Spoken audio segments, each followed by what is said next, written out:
Welcome to Two Therapists Talking. The hope for this podcast is to talk about important issues related to couples and individuals who are struggling in their lives with many different issues. I'm David Thompson, a marriage and family therapist. And I'm Sherie Christensen, marriage and family therapist. Please join us as we explore these issues together, and we hope you will learn and be enlightened along the way. Come find us at twotherapisttalking.com. If you like what you're hearing, please get on and rate us and subscribe to the podcast. Hi, and welcome back to Two Therapists Talking. I'm David. And I'm Sherie. We are following up from some topics last week about fear, and we had you ask some questions to ask yourself and be honest about. Hopefully that was helpful. We want to follow up now if you had certain answers to those questions. If maybe you're finding that you are challenged by some of what we talked about with being able to empathize or not, or being able to apologize or not, and why that might be. Right. Which is really everybody at times, and it's a part of everyone's personality.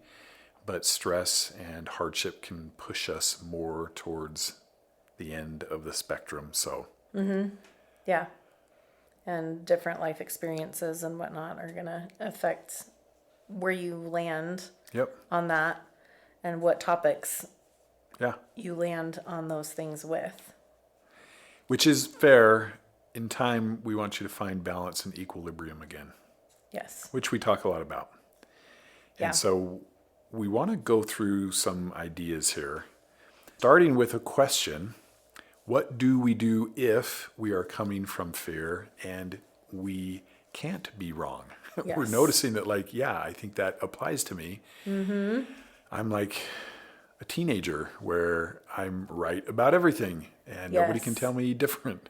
Or specific topics, or specific people. Like, I'm not allowed to be wrong with these people, or I'm not allowed to be wrong around these topics. Right, especially if you've been hurt by this person, it may feel like when I'm talking to this person or around this person, I'm right, my feelings are right, everything I feel is correct, and becomes my authority. Yes. But that person has hurt you, so what is that going to do for your feelings around that person? Likely going to be on one end of the spectrum. Yeah. So what do we do? What do we do? I think understanding a little bit about why we feel like we can't be wrong, right? Just like David's saying, if someone's hurt us, or we're in a relationship where there's hurt that is being caused, because, all relationships, right, will be like that. But obviously the closer relationships we have, the more space there is for that happening at times. Right. Because we're closer. And we're more vulnerable, hopefully, and open in those types of relationships. Which, by the way, you probably know this already, but I think it's worth talking about. Healthy relationships disconnect from time to time. That's normal. But they also repair and reconnect much better than unhealthy relationships. So sometimes we have the idea that, you want to find somebody that you never have trouble with, never have arguments, or relationships will try to never have anything negative no problems, happen. No negativity. But it's not the absence of problems that makes good relationships. Good relationships aren't threatened by challenges and frustrations. They can be strengthened by them. And we learn how to reconnect and repair. Right. So this is a big one to reconnect and repair after if there's been, a real fracture or injury or hurt to the relationship, but we can reconnect and repair just the same. Yes. Yeah. I think relationships where nothing ever happens, right? It just reminds me of Finding Nemo, right? If nothing ever happens, then nothing ever happens, right? It becomes a very bland, a very surface level space. So go fight so you can have more fun in the relationship. A little bit of drama. I think when you see those kinds of relationships, you're seeing either something that doesn't have any depth or a space where they're not actually connected Right. because people are different Right. and they think differently and they should. And so having conflicts, having things that you don't agree on, all of those things are normal and part of normal relationship. Right. And it doesn't mean that it's awful and ugly and rip each other apart. That's not what I mean by that. But having those differences is absolutely a normal thing. And having to work through and have frustrations and all of that is a normal thing, right? And Gottman talks about that a lot. Right. And I mean, it's a normal thing. It just can't be the dominant narrative in the relationship. right. Problem, problem, problem, problem, problem. Yes. Like then you start to focus on it, look for it, hyperfixate, and then you're in trouble. Yeah. Yep. And yeah, so he talks about that it's not the, well, both of them, right? Gottman's talk about that it's not the absence of conflict and disagreement and whatever. It's how you navigate that Right. Yep. that determines whether or not you have a healthy relationship. Yes.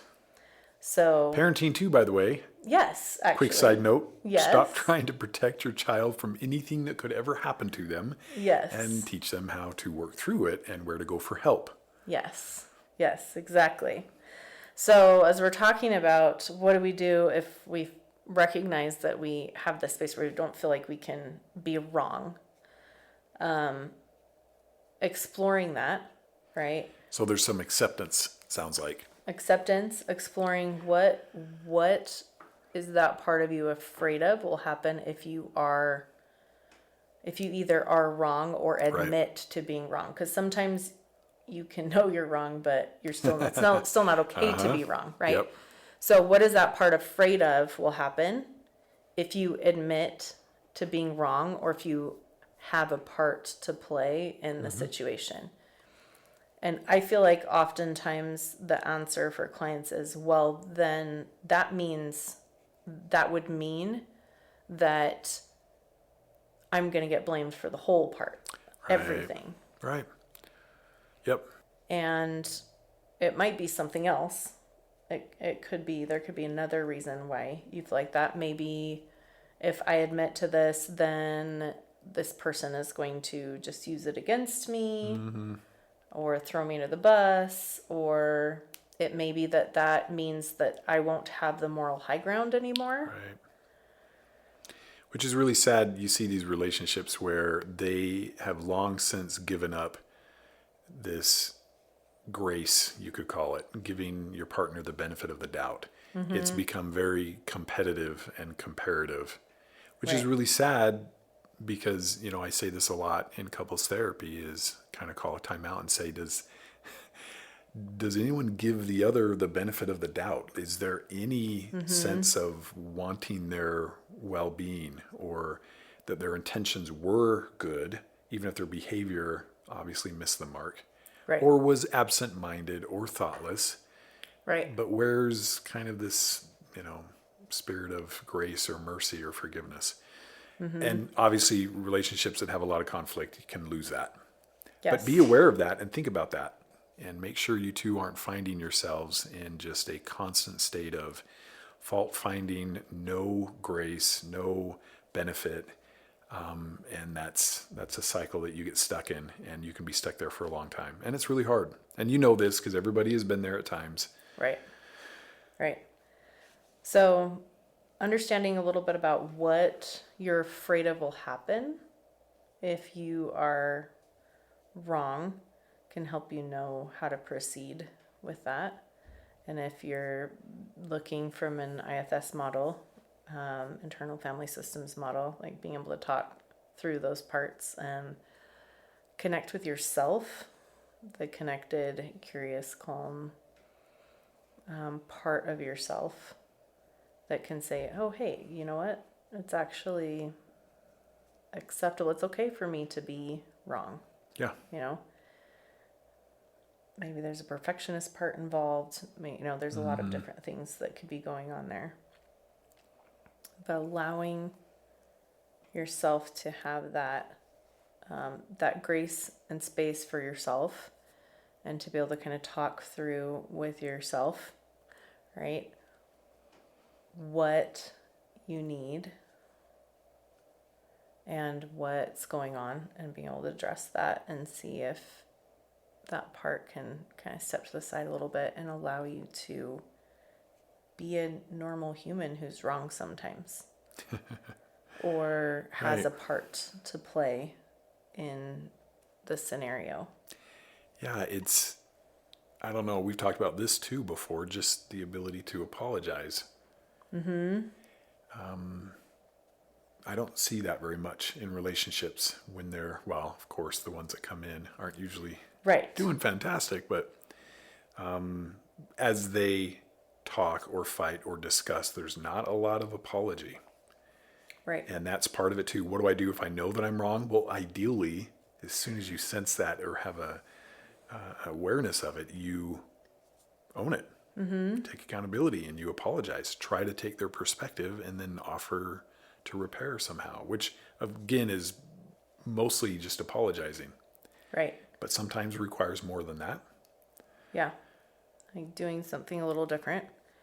And that's something that can look something like, again, I like using that parts language even when you're having discussions with your partner, because I think it softens that space. But just being able to say, hey, I notice that I have a tendency to feel like I can't be wrong. Like I have a lot of resistance to that. Right? Like, wow. Like, Good on you. huge, If right? you find yourself saying that, pat yourself That's on the back. super impressive. And, saying, hey, have you noticed that part of me? Right? That's a big one, right? Because, of course, they've noticed that part of you, right? And being able to, like, say, yeah, I think as I'm kind of figuring this out, I think a part of me is worried that if I do accept my responsibility or my part of what's going on, that I'll get blamed for all of it. Or you won't be accountable for your stuff Yes. you've done wrong, Yes. which That is it the will same all get thing, put just the on other me. side. Yep. Yes. Or that, whatever else, like that if I'm wrong, that means that I'm a horrible, awful person because I have maybe some perfectionistic tendencies. Right. But I want to be able to show up in relationship. And I want to be able to be my best self in relationship. And so I want to work on that. And I'm sorry I didn't show up in this moment that way. Yes. Love it. Yeah. Can you imagine how that would feel to hear? Yeah. It would feel like a breath of fresh air. Yeah. It would feel amazing to hear that. And as we're in self more and more, it invites the other side to be in self. And then you've opened up this language and all of this dialogue where then you can talk about, and it's like, oh, so you're working through it and you're having the frustrating conversations and whatever, and you can say, oh, like I feel like I'm taking responsibility for my part of this, and I feel like maybe you're putting your responsibility on me as well, or I'm feeling like that's starting to happen, or I'm noticing this. Like it opens up so much more dialogue Right. around what's going on, and allows there to be grace and space for you and for your partner. I think if you're noticing that a lot, you may want to do some individual sessions, some individual work on what is triggering that part to show up so strongly. Right. Because there's always going to be a lot of things, and they are nearly always older than your spouse. The issues. Yes. So I think initially, a lot of times, as Older than the partners- relationship. Yes, most older than certainly. the relationship. Yes. Because I think a lot of times we often have these parts that are way older, but then when we're in a close connected relationship, because it's so much more vulnerable and connected and it's so much deeper, you get closer to those pain points. Right. And you're more likely to hit those pain points with that person than you are with anybody else. And it's going to hit harder because you're closer. Yeah. And you care about that relationship as opposed to the checkout person in the checkout aisle. You could care less, Yeah, maybe they say something that's hurtful, but you're never going to see them again, so you don't really care about the relationship, right? So it can be easy to go into those situations and those relationships and have those pain points get triggered and blame the other person. Like, well, it's because you don't show up X, Y, or Z in whatever way. Yep. And I'm not saying that there's not contributing factors. They may be doing the same thing that initial person or that initial injury or wherever that protector started showing up from. They might be doing really similar things, but it's not all about them. Right. But if we're triggered from that way back there, then in this moment, you're dealing with this situation plus all of that trigger, all of the years of that trigger. Mm-hmm. And all of that part is also getting put on that other person. And what we want is to be able to clear through and work through the triggers and the stuck spots from before. So you were dealing with this situation and this relationship on its face and without all the extra stuff. Right, which happens all the time. And Yes. a lot of people Super in normal. recovery are very frustrated by she or he can't get past what I was acting like, my behavior. Mm-hmm. They would say what I was. I would say what your behavior was. They can only see what I've done. Where now for months and months, it's been different. Mm-hmm. But there's no recognition of it. They are stuck in the past. And again, makes sense if you're protecting yourself from the pain of the past, but you just can't do both. And this is where you have to be really honest about, am I really thinking reconciliation or am I still in protection? Because those two do not coexist. Right. And sometimes it's more than you think it is. And if you stop and reflect and take some time, you might find, oh, yeah, I'm really kind of back there. And if I'm being honest, your behavior has changed. Your attitude has improved. Mm-hmm. You're not perfect, but you are talking more. You're sharing more. You're coming to me more with things. And so we've got to act on what's happening more than what's happened. Right. Which is not easy. Yes. But awareness, none of this. No, it's not easy. But awareness is the key. Yeah. And I think as you look at that, sometimes I think one of the other things that happens is there's shift in these types of things over here, but we haven't gotten to these things over here. Right. If that makes sense. So sometimes, like, either if you're in a relationship where there's been sexual acting out or things like that, maybe that acting out behavior isn't there, but anytime that you have discussions about hard things or whatever, there's a ton of defensiveness or blaming or whatever, and that is still a thing, right? That then needs to be worked through and start shifting, right, in terms of behavior differences so that there can be more connection. So there's obviously a lot of nuances and a lot of pieces involved, but we always want to be looking at, okay, where's the parts that are ours, right? In so that, our control. Yes, so we can show up as our best selves. Yeah. And if I'm getting triggered feeling like I always have to be right, Yep. then that's not one that's necessarily, like, it can be related to things our partners are doing, but oftentimes there's going to be a lot more going on, and that's a lot deeper and something that is a lot of our own personal work that needs to be done. Yep. So thanks for joining us today. We're going to continue talking about more questions with different realizations you might have about yourself or different things that we can look on improving individually. So join us next time. See you then. Thank you for listening to Two Therapists Talking. We look forward to sharing more conversations with you. Connect with us at twotherapisttalking.com or email podcast@twotherapisttalking.com. If you like what you're hearing, please get on and rate us and subscribe to the podcast.